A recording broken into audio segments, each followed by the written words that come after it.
This is a download from the BBC. To find out more, visit bbc.co.uk/Radio 4. Hello. Mathematics from the Indian subcontinent have provided foundations for much of our modern thinking on the subject. They were thought to be the first to use zero as a number. Our modern numerals have their roots there too. And mathematicians in the area that's now India, Pakistan and Bangladesh were grappling with concepts such as infinity centuries before Europe got to grips with it. There's even a suggestion that Indian mathematicians discovered Pythagoras' theorem before Pythagoras. Some of these advances have their basis in early religious texts, which describe the geometry necessary for building falcon-shaped altars of precise dimensions. Astronomical calculations used to decide the dates of religious festivals also encourage these mathematical developments. So how were these advances passed on to the rest of the world?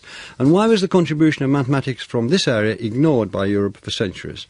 Joining me to discuss this is George Joseph, an honorary reader in mathematics education at Manchester University, Dennis Almeida, mathematics educator at Exeter University and the Open University, and Col Baroni Dougal, lecturer in pure mathematics at the University of St Andrews. George Joseph, the beginnings of Indian maths, I'm told, can be traced back to the Indus civilization, about 2,500 years BC, in the main city of Harappa, which is now in Pakistan. Can you tell us what's been found there, which would confirm the claim that mathematics can be sort of begun on the Indian subcontinent there? Well, I think the Indus Valley civilization is probably more appropriately called the Harappa civilization because it seemed to stretch over a very large area, not just the Indus Valley alone, but about 1.2 million square meters. Now, because the Indus script has not been deciphered, the information that we have is from excavated artifacts that have been, which include plumb bobs or sort of units of weighing things, which were quite a complicated set of weights and extremely accurate. They usually took on the sort of binary or the decimal scale ratio between the sort of weights. There was also they also found a particular scale on a bone which has very accurate graduations. This is sort of about 9 parallel lines on this particular scale, the length of which is about 66.2 millimeters. And in this particular scale is very interesting because you can associate a number of other measurements in the ancient world with the Indus measurements. And then finally there are quite interesting things coming out of the brick technology that was used, which was very advanced in the Harappa civilization. And the brick technology shows, for instance, there were 15 different types of bricks of sort of great uniformity and also having a ratio of 4:2:1, that is the length, the breadth and the thickness being 4:2:1, which is considered to be the one that is good for optimal bonding the bricks. And now, so you're suggesting that serious mathematics was involved in the construction of these artifacts, even though we can't decipher as yet the Harappan script. So there's enough evidence there to say that they were employing mathematics. Although maybe is it possible that these were extremely skillful artisans who did it until it worked, or do you think the abstract notions were there? Are they implicit in the objects themselves? Well, I don't think we've got any evidence either way. But I would assume that with such accurate measurements, there must have been some type of mathematics, if necessary, some practical mathematics that were involved in it. Can we come to the Vedas texts, which much later, they later formed the basis of Hinduism, but they're written in Sanskrit from about 1500 BC, so I have some writing here. What evidence of mathematical advances can be found in these texts? Well, the first recorded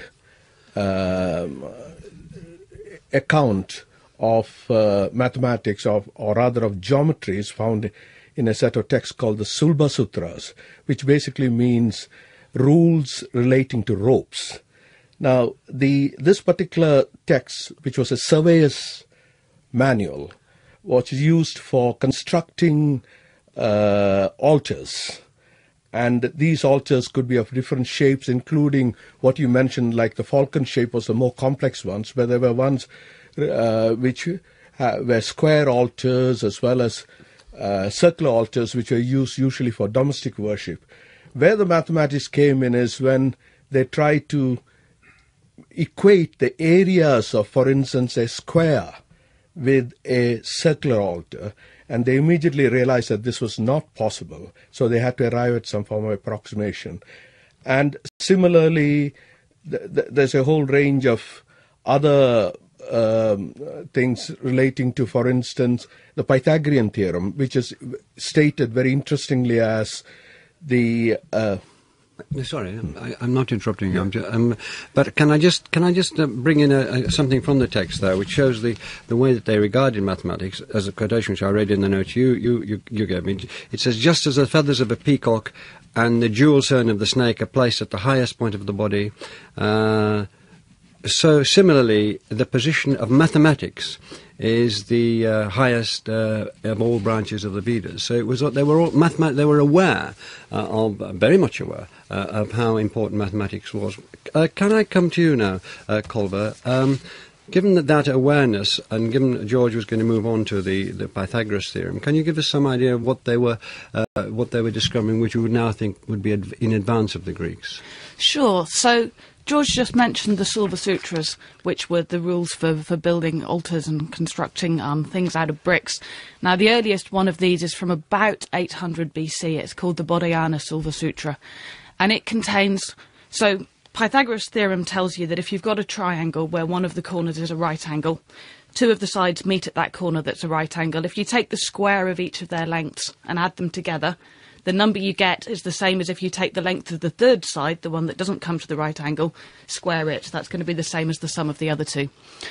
So what we find in the Bodhayana Sulba Sutra, which is definitely before Pythagoras, is a version of Pythagoras' theorem stated just for right-angled triangles where the two sides meeting at the right angle are the same length. So he says take a square, cut it down the diagonal, then if you look at the area that you make by making a square on one of the short sides, that's half of the area that you make by making a square on the long side. In other words, the long side is √2 times the length of the short side. There's also... And as George said, they used ropes to... and they used ropes. Yeah. So that was stated as the length of a rope across the diagonal. Yes. Is if you make an area within that rope, Yeah. you get twice as much. But there's also versions of Pythagoras' theorem explicit inside other constructions. For instance, there's constructions where they're trying to merge two squares to make a third square whose area is the same as the sum of the previous two. And although they don't explicitly state a theorem, you can see from the way in which they're saying, lay this square off on this square, draw this thing, make this new square, that they must have known the general version. Right, we've seen, so the basis of Hinduism is in the Vedas, and that supported the development of mathematics. In fact, it put it at a very high point, Yes. which is extremely interesting at that stage they're putting that as. But then we see the rise of Jainism in the 6th century, and they're interested in very large numbers, which led them to construct ideas, theories about infinity. Can you fill us in on that? Sure. So Jain texts about mathematics are particularly important in the period from about 300 BC to about 400 AD. After that, Jainism didn't die out. I mean, there's still Jains in India now, but it became less significant. Now, the Jains continued with all the standard maths that we find in the Vedas as well, but as you mentioned, they were particularly interested in two things, which are startling to our eyes now. One is the presence of very, very large numbers. For instance, you find in an early Jain text that they define a raju to be the distance travelled by a god in 6 months if he travels 1,000,000 kilometres in each blink of an eye. And I think the idea with these huge numbers is you're just meant to sit back and marvel at the scale of them. Can you interrupt for 1 second, because Sure. it's fascinating. Just to tell us, so the idea of numbers is very intricately bound up with the religious texts, with the notions of religion. We're talking about religious... Yes. Them Yes. feeding off each other very closely, right? Very much so. I mean, the Jains believed that space was infinite and that time infinite, and so they were marvelling at the scale and the size of the world, and they thought that the more you could understand bigness in some way, the closer to understanding the wonder of the world you were. In terms of infinity, one of the most remarkable things they did is there's some very early texts where they divide all numbers up into a lot of families, but 3 broad classes, one of which now corresponds to what we'd call finite numbers. And again, they were aware that the finite went very, very big. One of which looks a lot like what we'd now call the countable numbers. So this is infinity, but it's infinity like the whole counting numbers, where you can imagine that given an infinite amount of time, you could list it. You could slowly work your way, 1, 2, 3, 4, 5, 6, 7. And you'd need to go on forever, but you could at least list it. And then the next infinity, which is what they associate with space, which is what we now call uncountable infinity. And that's infinity that's so big that you couldn't even begin to start putting the things into a list. And they were onto that. Can I talk to you, Dennis Amida? Can we develop more what they brought in? I mean, in terms of cosmology, in terms of their abstract thought about mathematics? Yes, the Jain religion is quite interesting for many, many reasons, including the fact that it strictly adheres to non-violence. But its contribution to mathematics comes from its philosophy and cosmology, where large numbers are conspicuous in every facet of their beliefs. For example, the Jains believe that the religion is founded by groups of 24 teachers. The first one came around 8 million years ago, so you have a very large number occurring from the very beginning. Then, these groups of 24 teachers will occur in infinite succession. So you'll have groups of 24 occurring. If you only have the first 24, now we're going to have 24 occurring with infinite succession. So there's the concept of infinity as well as very large numbers, 8 million. How do you deal with it? We need a system or a structure of thinking whereby you can embody that kind of largeness. But then you have the ideas of infinity in terms of souls. There are an infinite number of souls, each an individual. Each individual has an infinite capacity for liberation and goodness. So you have infinity times infinity occurring. So have another concept, how do you deal with infinity times infinity? And then, of course, you have the question of time. Time has no beginning and no end. There is no creator in the Jain religion. So time, there's no backwards and there's no forward. It goes on forever in either direction. How do you deal with that? So, amazingly enough, we find that the religious texts also talk about these mathematical notions. The ideas of countability, as Colbert said, do come in. You first have the finite sets, 8 million, that's finite. It's large, but it's finite. And then you have the concept of infinity, about individuals existing. They must be counted, 1, 2, 3, 4. And you go on forever. But then you come to the large infinities of time and space. It's around the 3rd century BC, as I understand it, we begin to see the numerals, which are the basis of modern numbers, 1, 2, 3, and so on. How did these emerge? Well, obviously, the question of counting has always grasped the consciousness of thinkers for many, many years, 28,000 years, since the first signs that human beings were counting to the advent of number systems which could be used for arithmetic. The Brahmi symbols, which were the first kind of conceptualization of symbols being attached to number words, occurred around about 250 BC. This superseded the earlier Kharoshthi system, which had a few number symbols, but usually numbers were enumerated by a series of strokes. So 2 would be 2 strokes, 3 would be 3 strokes. The Brahmi system advanced that by having number symbols for 1 to 10, except for 2 and 3. So 2 and 3 would be 2 dashes and 3 dashes. The Brahmi system had the limitation that there was no zero.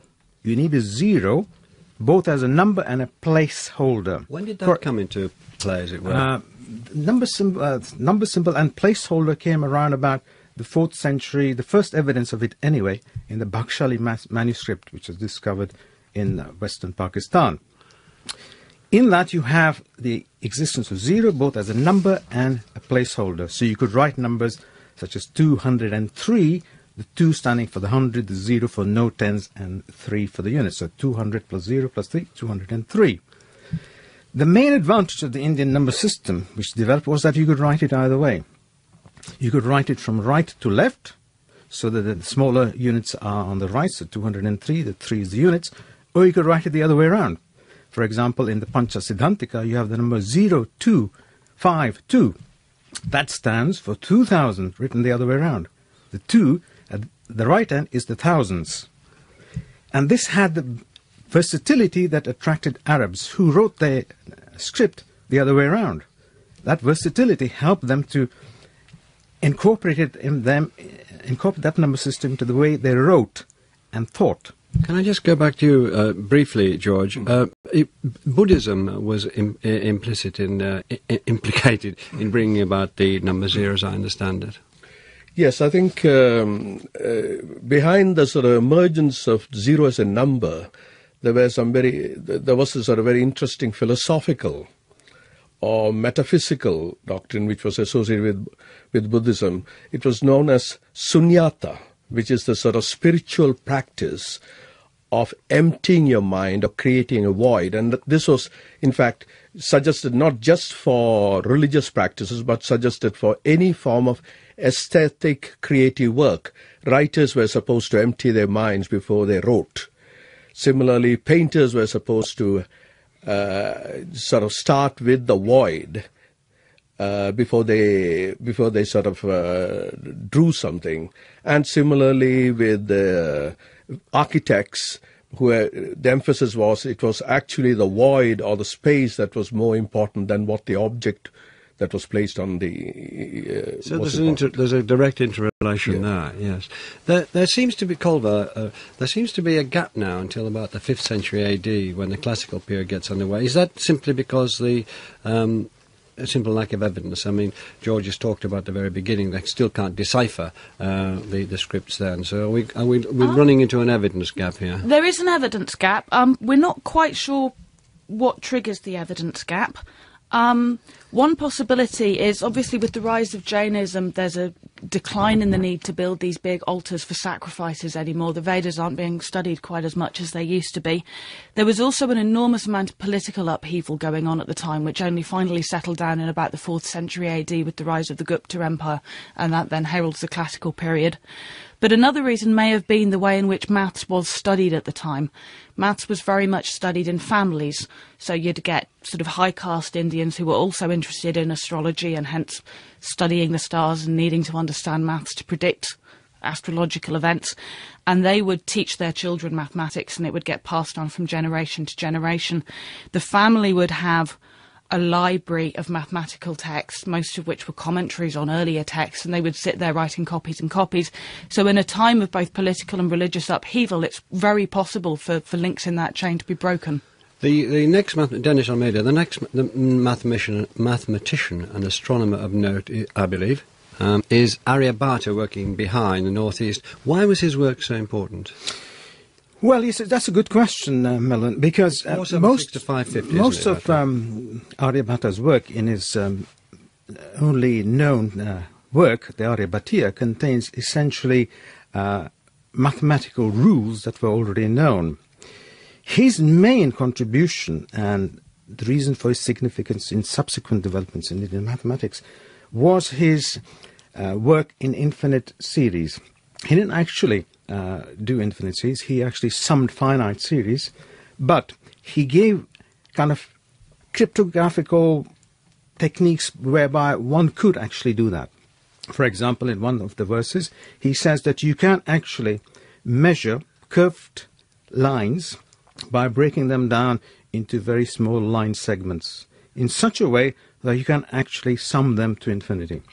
Now, I didn't actually do it, but later on in the Kerala school, they were able to take on these hints and methods signified in his texts and develop techniques to sum to infinity, and thereby construct functions and series for certain trigonometric functions such as sine theta and cos theta, and also find the value of pi by summing the circumference of the circle. He got very near the value of pi, didn't he? He did. And very near the circumference of the Earth, and he explained eclipses extremely clearly and elegantly. That's right. We believe, however, that his value of pi was constructed by using the old Archimedean method of inscribing the circle with larger and larger hexagons.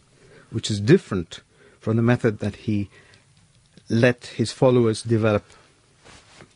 You mentioned later Archimedes. centuries. Are you talking about the same method, or are you talking about an information flow that came from... There's certainly indications that there was a synthesis of ideas from both Persia, Greece, and from the East as well, China and so on, in India, because the major university in India at the time was in Patna, where Aryabhata himself studied, and that was as large as Cambridge and Oxford at this present time, thousands of students, thousands of professors and teachers, and there is every evidence that Aryabhata himself was a professor there, so he must have in some senses been influenced by teachings from other cultures. It is worth a pause for thought, because I think not many of our listeners will know that in the in the 5th and 6th century AD there were these massive universities that Absolutely. Working at such an extraordinary high level. Culver, I'm told that the greatest Hindu mathematician was Bhaskara II. I'm afraid we have to fast forward to the 12th century. I'm very sorry. But he's best known for a book he wrote for his daughter, Lilavati. How did he come to write this book, and why is it important? Well, so we've actually got several texts from Bhaskacharya. As you said, we're up to the 12th century now. The Lilavati story is possibly the nicest. So he was also an astronomer as well as a mathematician. Almost all of these early people were. And as such, he was very interested in finding the most auspicious time for events to happen. So he had calculated the perfect hour at which his daughter should be married. And the day approached, and she put on her wedding dress, and an hour before the ceremony was due to happen, they put what's called an hour cup of water. So that's a little cup that floats in a bowl of water, and it's got a hole in the bottom such that after precisely an hour, the cup will sink down and you'll know the time has arrived. Now, Lilavati was so excited about her impending wedding that she was looking over at the cup, and one of the pearls fell off her dress and blocked the hole in the bottom of this cup. So without anybody noticing, the cup stopped filling up, never sank. The auspicious hour for her wedding had passed. So to console his no doubt dejected daughter, he said he would write a book of mathematics and dedicate it to her, so that if nothing else, at least her name would now live forever. So I guess he succeeded there. Lilavati itself is quite a simple maths textbook. You can imagine teaching children with it. It contains quadratic equations. It contains things like the rule of 3, which is problems like, if, to take a Christmas example, if 6 mince pies cost £1.20, how much will 8 cost? You work out that 1 costs 20 pence, and so 8 will cost you £1.60. But in terms of really pushing mathematics on, some of the most important things that Bhaskacharya did were further advancing this notion of pre-calculus. So calculus is the mathematics of rates of change. One operation in calculus is differentiation, and the opposite is integration. So, for instance, if I've got something describing my distance and I look at its rate of change, I differentiate it, I get my speed. And if I look at my speed and I look at its rate of change, I differentiate it, I get my acceleration or deceleration. So this is the kind of math we're talking about. He was looking at planetary orbits, and he was interested in working out how fast the planets are going at any point in time.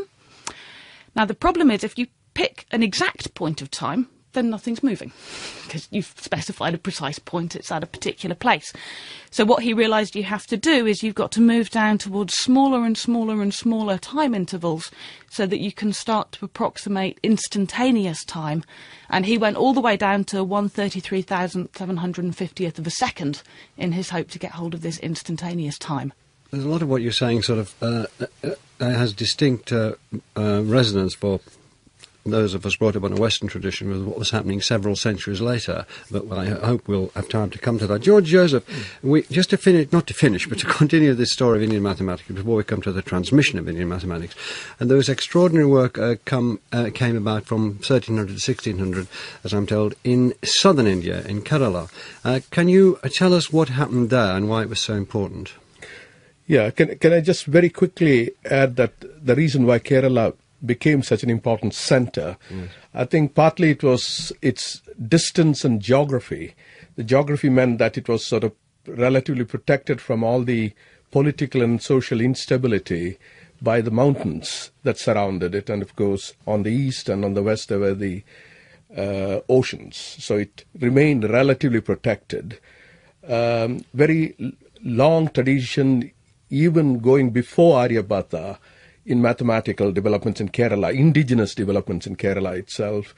The emergence of the Jains and Buddhists were very important elements as well, because the Buddhists and the Jains came and set up institutions within Kerala.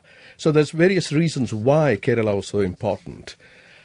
I think the significance of it is, taking on a point that Dennis made, was that for the first time in the whole history of mathematics, one sort of saw constants or the parameters like pi and others could be expressed in terms of an infinite series. Now that was a very major development, because it, apart from there was a practical side to it, it sort of helped in sort of arriving at another way of estimating or getting accurate values of what we would call pi by using the infinite series, and similarly with also trigonometric functions like the sine, cosine, and so on.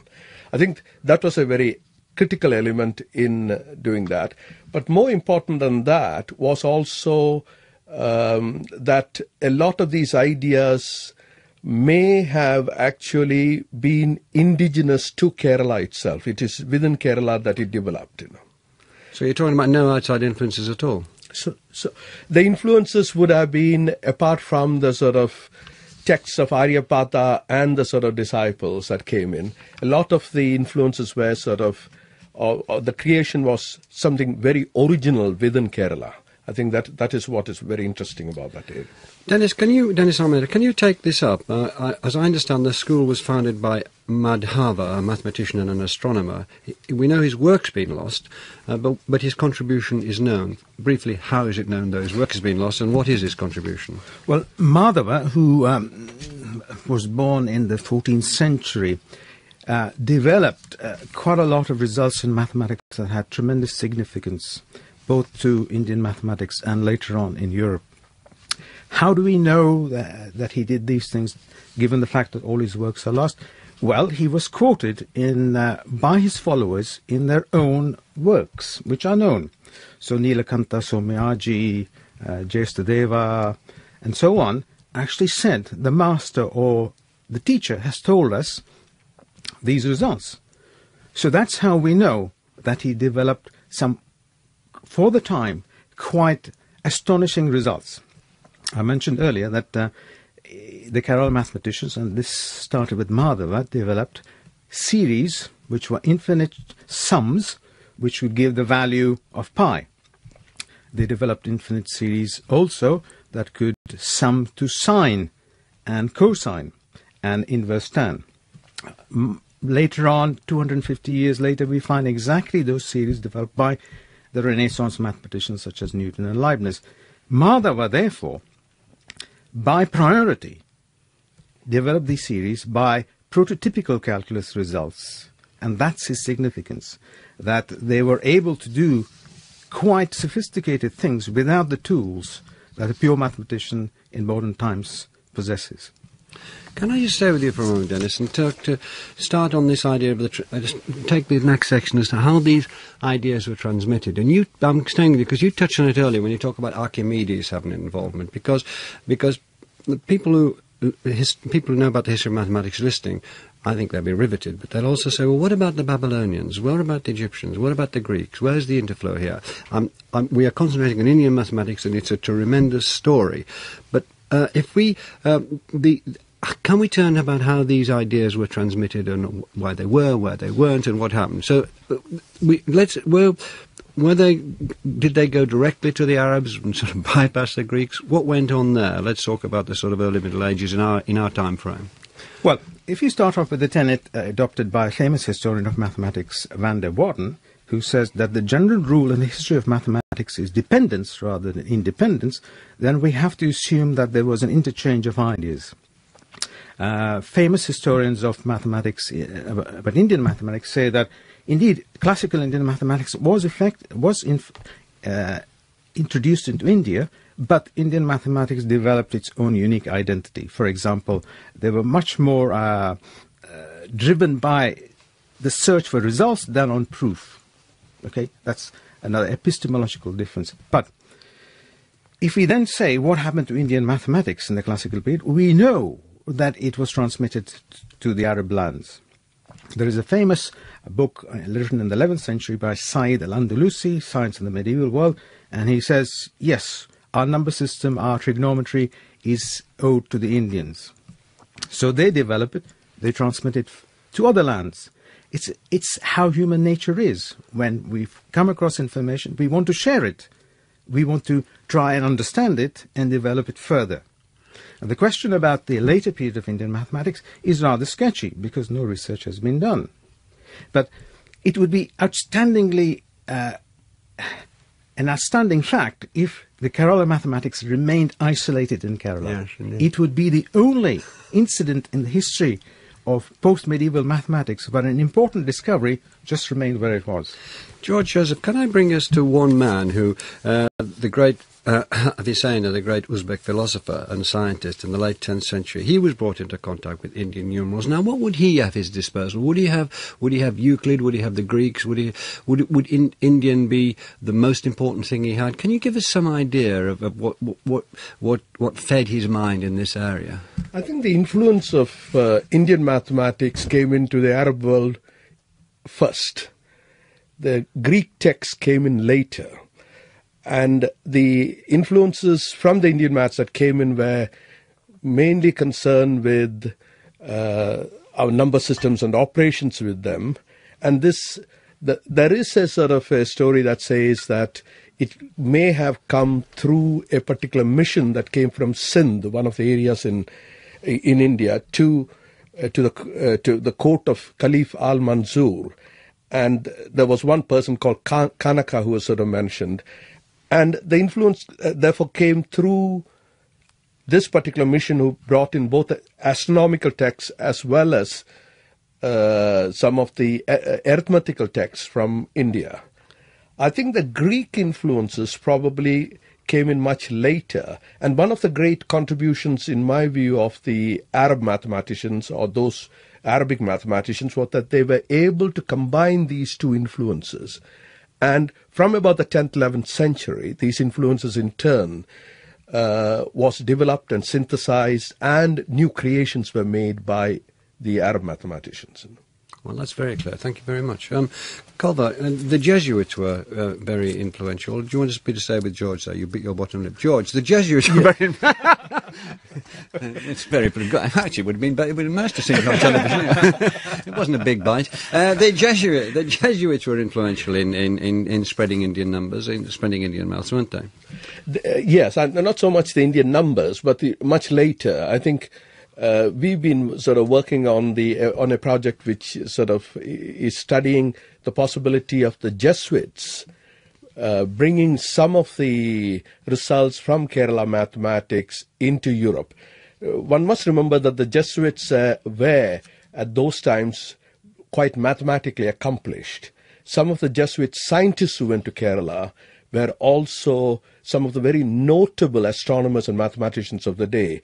I mean, I could mention some of the names of people like Matteo Ricci and others who were in constant correspondence with Clavius, who was a very important figure in Collegio Romano. So, though we haven't found any documentary evidence as such, there is strong circumstantial evidence which would indicate that a lot of the information from Kerala mathematics, which was quite advanced mathematics, were transmitted by the Jesuits to some of the mathematicians in Europe. I'll come in a moment, Dennis. I just want to bring in Culver here. She's been out of the conversation a little while. How are these Indian advances, mathematics, must have been revelations, how are they greeted in Europe when the Jesuits brought them back and others brought them back? In Europe, well, they in Spain, spread into Europe very, very slowly. The earliest evidence we've got of Indian numerals in Europe comes from a 10th century Spanish codex where, I mean, they're used, but they're not particularly discussed. Gerbert of Aurillac, who went on to become Pope Sylvester, also encountered Arabic numerals, well, Muslim numerals during his time in Spain, but he doesn't seem to have ever popularised how to do addition or multiplication or anything like that with them. Instead, what happened was people on their counting boards, rather than using 5 dots in the tens column to mean 50, suddenly had a single piece with a symbol for 5 on it. So they sort of got the beginnings of the idea, but it didn't really catch on. The person who really introduced Europe finally to Indian numerals was Fibonacci. So now we're all the way up to the 11th, 12th century AD. Now his father was a diplomat stationed in Algiers at the time, organising trading on part of the North and Italians, and so Fibonacci grew up there and says that he was introduced to the Indian numerals when at quite an early age and suddenly could think of almost nothing else. So he then came back to Europe and wrote a book called Liber Abaci, the Book of the Abacus, where he introduces Indian numerals, shows how to do addition and multiplication and so forth with them, and really helps proselytise that they're very, very useful for bookkeeping. But still it was really slow to take on. As late as the 15th century, you find the mayor of Frankfurt in Germany banning the use of Indian numerals in accounts books because he's so worried they could be faked. And there's a quote from 15th century Germany of a man wanting to know where to send his son to university, being told, if you only want him to be able to do addition and subtraction, then any French or German university would do. But if you want him to be able to understand multiplication and possibly maybe even long division, then you're just going to have to send him to Italy, because there the numerals had properly taken on. Dennis, can you develop this? Because I just want to get in, because it was, as I understand it, I mean, Culver's been very eloquent there, but the archives in Sicily for us are full of praise for these mathematics and awe, Yes, really. yes. But then over the next few centuries, that seems to die away. The Renaissance mathematicians come forward, absorbing all this. And can you just talk about the influence and reputation over the next few centuries of Indian mathematics? Well, let me just answer Culver's point about the resistance to the acceptance of information from India and East in particular. The number system was banned in Germany, quite rightly, in the 15th century, but nearer home, accounts were not allowed to be kept with the Indian number system till the 19th century. So, Why was that? that's simply because they were not trusted. Why were they not trusted? There was a question about being able to do the arithmetic, which, as Walter said, was not quite introduced into. So they wasn't trusted because they couldn't do it. It wasn't a question. It was also a question of cipher. The question of zero was very difficult to comprehend. It had a kind of magical connotation. The word zero is cipher in Italian. So there were these kind of people who kind of did underground mathematics, so to speak. But this led actually, as Charles Dickens said in one of his lectures, that this led directly to the burning down of the House of Lords. It's quite an interesting story, because they stored all the accounts on tally sticks, which had to be burnt at some point in time. They were burnt in the ovens in the Houses of Lords, which set fire to the panelling, which set fire to the house, and then set fire to the lower house as well. We've got a nice new building. So, yes, it's a question. It's actually has a good kind of significance. If you don't accept technology, you pay a big, big price. Yes, it was very slow. And it probably coincided with the Crusades and the kind of animosity that was building up between cultures. So the Arab numerals had the word Arab. So there was a question of, do we trust a system that came from a alien culture which is now kind of antagonistic towards our own? It's absolutely fascinating, isn't it? Because we're talking about politics century, as well. You find kind of explicit vocations of this kind of attitude. There were people like Cedillo kind of talking in quite reprehensible terms about Brahmins and the filthy habits and the superstitious ideas, and even claiming that the Indian number system was kind of derived from the Roman number system. A complete kind of an antagonism that could not be explained rationally. So one could also explain the flow in those terms. And Kerala mathematics occurred exactly at that point in time when imperialism and colonialism started becoming endemic in the East. And so, sorry, George. I think, just taking up Dennis's point, I think knowledge, what he meant, I think, was that the knowledge of Kerala mathematics occurred around that time with a person called Vish who actually did it. What I was just going to go on to add is that I think we've had sort of some problems with the Eurocentrism of understanding development of mathematics, or for that matter science, as basically arise from a dialogue between civilizations. Yeah. To me, that idea has been the main idea that has sort of made me work in this area at all. The whole idea that different cultures and different civilizations have dialogues which could be extremely creative, whether it came to the sort of birth of modern science or the birth of modern mathematics. I think this particular concept was very important. And also, further than that, was one has to tie it up with the sort of political changes that was taking place at that time and the political reality at that time, which was sort of based on the idea of growing empires all over the place, and therefore the need to denigrate the cultures. Would you agree with that, Coleman? Yes, very much so. And the one thing one would also add to that is that I think lots of the early historians of maths at least partly got into it because of their veneration for the Greeks. And so there really is just a desire to see the Greeks as the source of absolutely everything because we are intellectually descended from the Greeks. So, I mean, as late as the 1930s, coming back to the question of numerals, you find people insisting that the Pythagoreans invented our current numerals and that they're based around a system of dots that join together, and that the only reason that there's no evidence for this is that the Pythagoreans realised it was so important that they kept it secret. So there's a desperate belief to have us descended from the originators of all of the important ideas in the world. Can you put a final word in there, Dennis, and then we'll have to move on.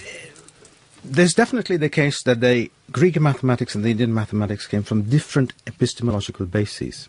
To understand Indian mathematics within the Greek context would require you to actually get into somebody else's frame set. Okay, it was possible for Hardy to understand the great Indian mathematician Ramanujan, who said at the end, if I were to give a score out of 100 for absolute invention, I would give myself 25 and I would give Ramanujan 100. Thank you very much. I'm sorry we have to end there. Thanks, George Joseph, Culver, Ronnie Douglas and Dennis Almeida. And next week we'll be talking about the history of hell. Thank you for listening. If you've enjoyed this programme, you might like to try other Radio 4 podcasts, including Start the Week, lively discussions chaired by Andrew Marr, and a weekly highlight from Radio 4's evening arts programme, Front Row. To find out more, visit bbc.co.uk/Radio4.